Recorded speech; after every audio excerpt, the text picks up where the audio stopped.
Today we are shooting the Fuji GSW 690 Mark III that natively shoots 120 film, but we've put a roll of 35mm in here, effectively turning this into a TEX-PAN, which I hate saying, to shoot some very wide panoramics.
So we're trying to get some different locations to shoot in today. Earlier, when it was pre-dawn, before the light even started to come out, we were shooting out in the countryside, trying to find some interesting compositions out there, working with some street lamps and things like that.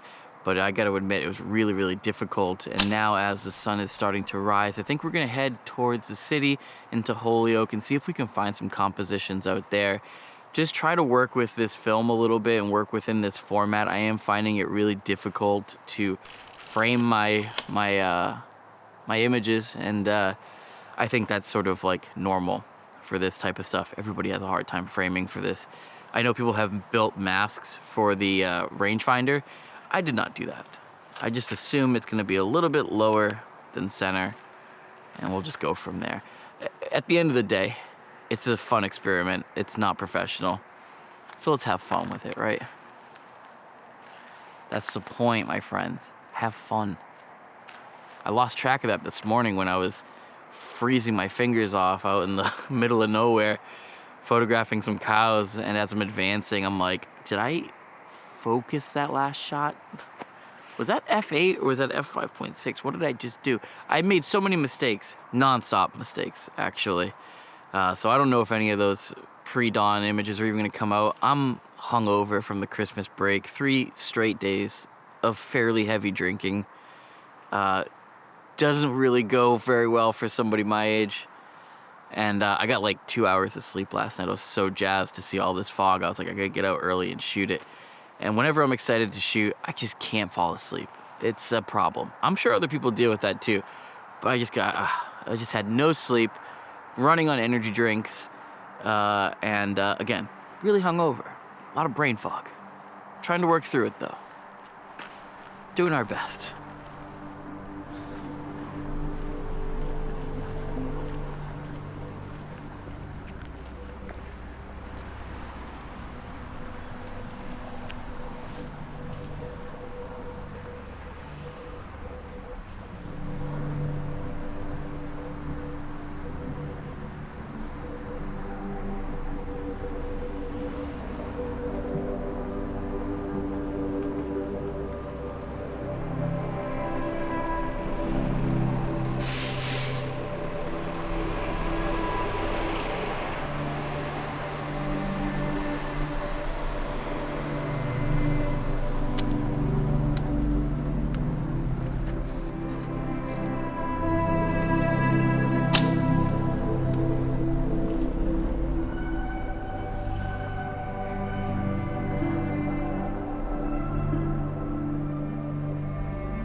I'm out here now in Holyoke, and it's gotten a little bit lighter, but still no sun peeking through, but that fog is just as dense as it was earlier today. Put a little note on here just so I know exactly what I'm doing. Fuji C200 at 135 millimeter. That way I know that it's 35 millimeter that I'm shooting with. A little reminder to frame it correctly, and obviously a reminder on what speed I'm shooting at, because again, you sometimes get confused, especially when you have other cameras. I have the Yashica Mat 124G with me that I have Portra 400 in, so I gotta kind of remind myself every once in a while what I'm shooting with. But man, today's conditions are really crazy. Beautiful fog. I just wish there was a little sun coming through, but really, really cold as well, as you can see. Breath is very visible. It's about 38 degrees out, so we're gonna keep walking around the city a little bit more and see if we can find some images. But I am struggling right now to compose. It's just, it's really difficult, that's for sure.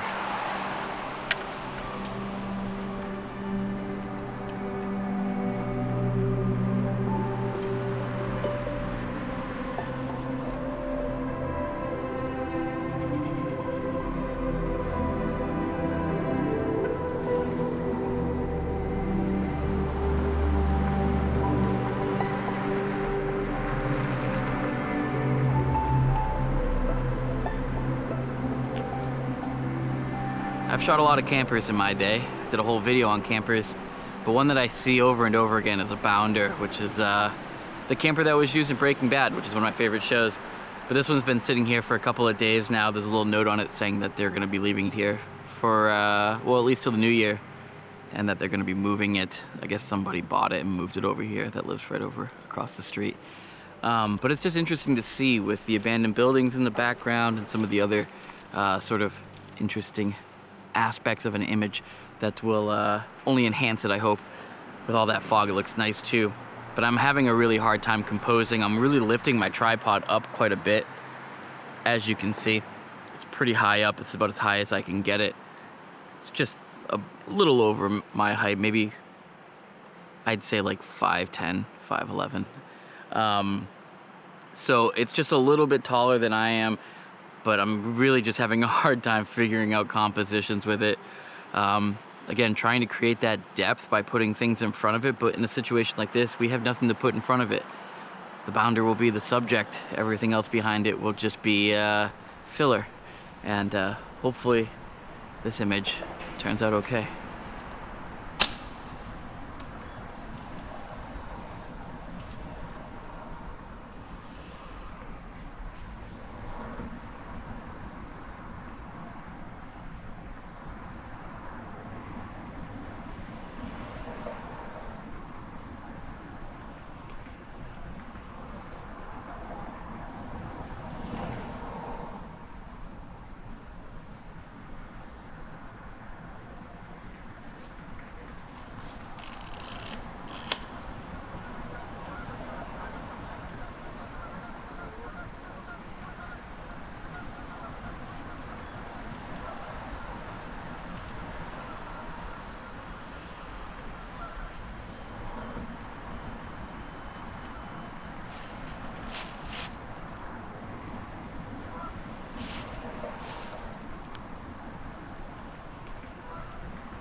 So I decided to leave Holyoke and head out to the woods where I can try to find some different types of compositions with the Panoramic.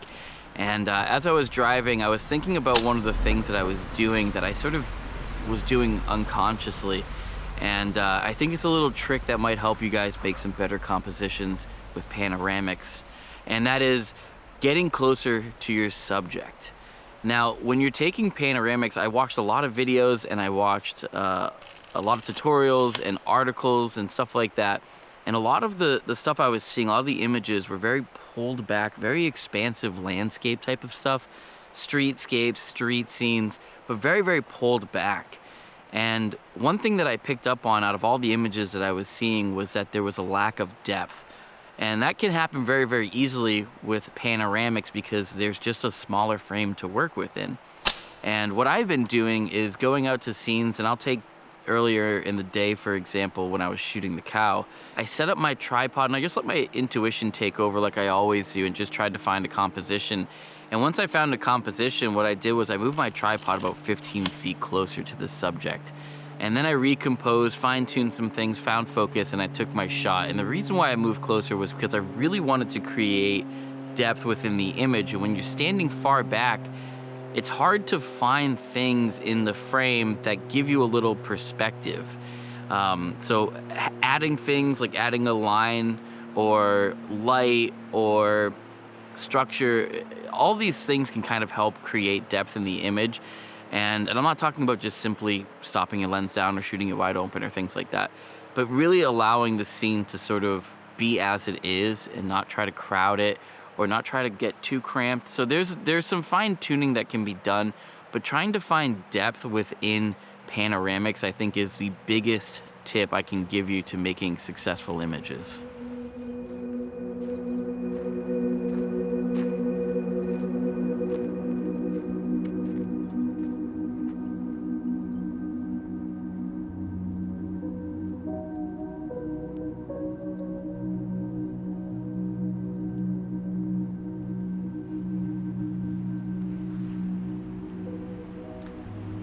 One of the other things I'm trying to do while I'm out shooting is try to think cinematically.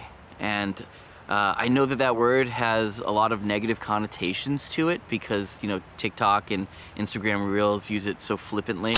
But what I'm trying to do is try to think of like every image I take as a movie still. And as I was, you know, walking around and driving earlier, I was listening to a lot of Townes Van Zandt and just kind of getting myself in that mode. And I think there's a lot to be said about a certain mindset when you're taking images that just will put you in the right place to make the right images.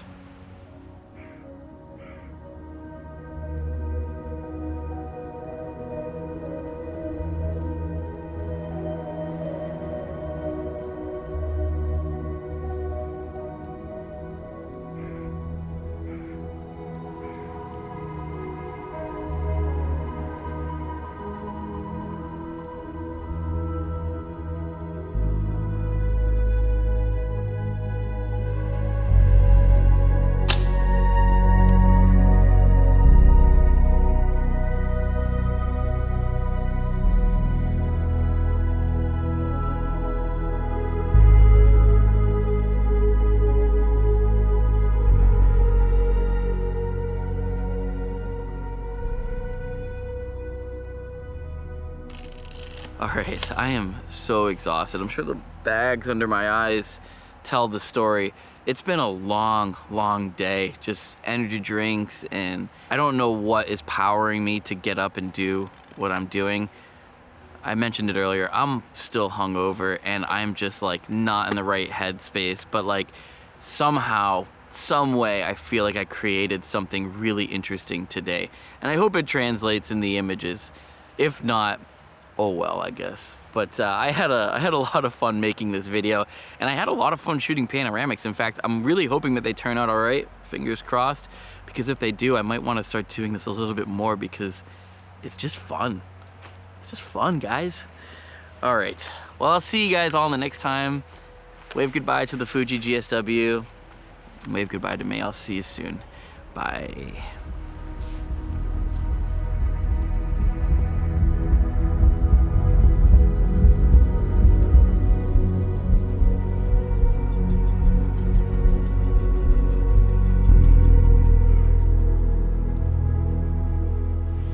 shoot some very wide panoramics. Or panoramas? Panoramas? Panoramics? Well, panorama is short for panoramic. I guess both are right.